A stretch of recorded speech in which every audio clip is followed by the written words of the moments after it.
안녕하세요, 여러분. 오늘 10분 역사의 주제는 거문도 사건과 조선 중립화론의 대두입니다. 조선을 둘러싼 열강들의 쟁탈전이 심화되던 1880년대 중반, 조선 남해의 한 작은 섬인 거문도에서 열강들 간의 힘겨루기가 벌어지게 됩니다. 과연 이름도 생소한 거문도 사건은 어떤 사건일지, 그리고 조선을 중립국으로 만들려고 했던 조선 중립화론은 무엇인지 우리가 같이 살펴보겠습니다. 갑신정변 이후 청나라는 조선에 대한 간섭을 심화합니다.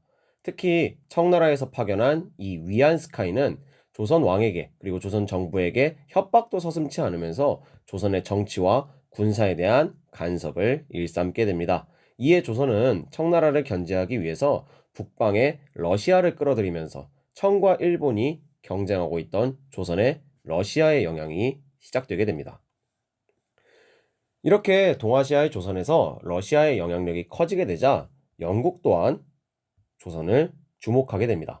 당시 영국은 전 세계에서 러시아와 맞붙으면서 러시아의 확장을 저지하고 있었는데, 러시아가 조선을 얻게 되면 태평양으로 향하는 얼지 않는 항구, 부동항을 러시아가 확보하게 되는 것이기 때문에 영국은 이 조선에 대한 러시아의 접근에서 위기감을 느끼게 됩니다. 결국 1885년 영국은 러시아의 남쪽으로 내려온다는 것을 견제한다는 구실로 조선의 한 작은 섬을 강제로 점령하게 됩니다. 그 섬이 바로 여기 표시되어 있는 남해 바다의 거문도입니다. 좀 더 크게 보면 이렇게 여수와 제주도 중간 지점에 위치한 이 거문도가 바로 이 오늘 사건의 주제가 되겠습니다. 영국은 이 섬에 세 척의 군함과 해군을 파견해서 불법으로 점령한 다음에 러시아를 견제할 기지로 삼으려고 합니다. 영국명으로는 포트 해밀턴이라고 부르게 됩니다. 이것이 바로 영국의 거문도 불법 점령, 거문도 사건입니다.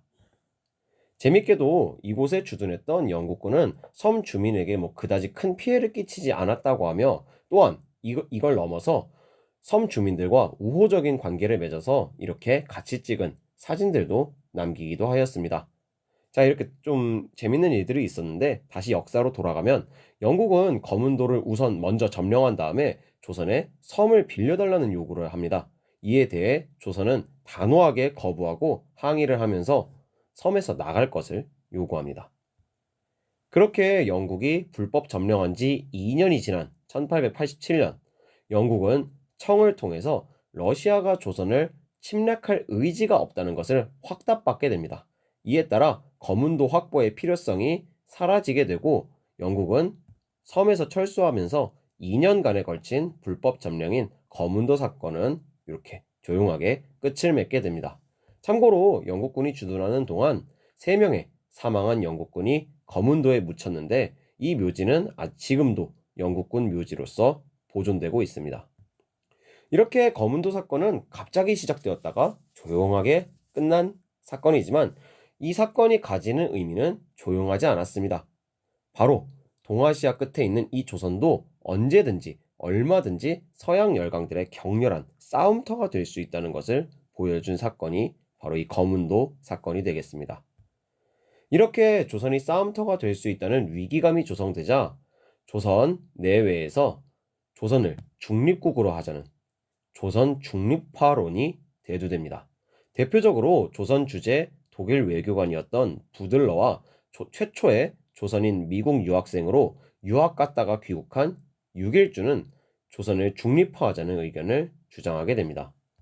중립국을 보면 스위스 같은 경우는 강력한 힘을 통해서 중립을 획득했지만, 한편 벨기에 같은 경우는 자기 힘으로 획득했다기보다는 주변의 강한 나라들이 협약과 조정을 거쳐서 야, 벨기에 중립화하자, 이렇게 중립을 획득하기도 했습니다. 근데 이러한 상황에서 조선을 중립화하자고 생각한 사람들이 조선을 중립화하기 위해 선택한 방안은 무엇이냐면, 바로 조선이 당장 중립화가 되어야 되기 때문에 강한 힘으로 중립을 획득하는 스위스형보다는 외교를 통해서 중립을 획득한 벨기에형으로 중립화를 하자는 방안을 논의하게 됩니다.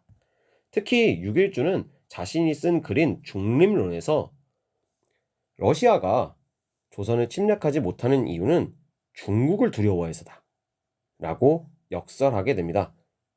그렇기 때문에 우리가 조선이 중립화를 하려면 중국의 요청에서 동아시아에 관계가 있는 열강들을 모두 모아 맹약, 즉 약속을 맺어서 조선을 중립화시켜야 한다고 주장하게 됩니다. 여러분들이 볼 때는 어떤가요? 이 중립화론. 우리는 이미 역사의 결과에 대해서 알고 있죠. 결국 일본에게 식민 지배를 당한다는 걸 알고 있는데 이 중립화론, 우리 역사를 바꿀 수 있는 기회였을까요? 아니면 현실이 되지 못할 비현실적인 방안이었을까요?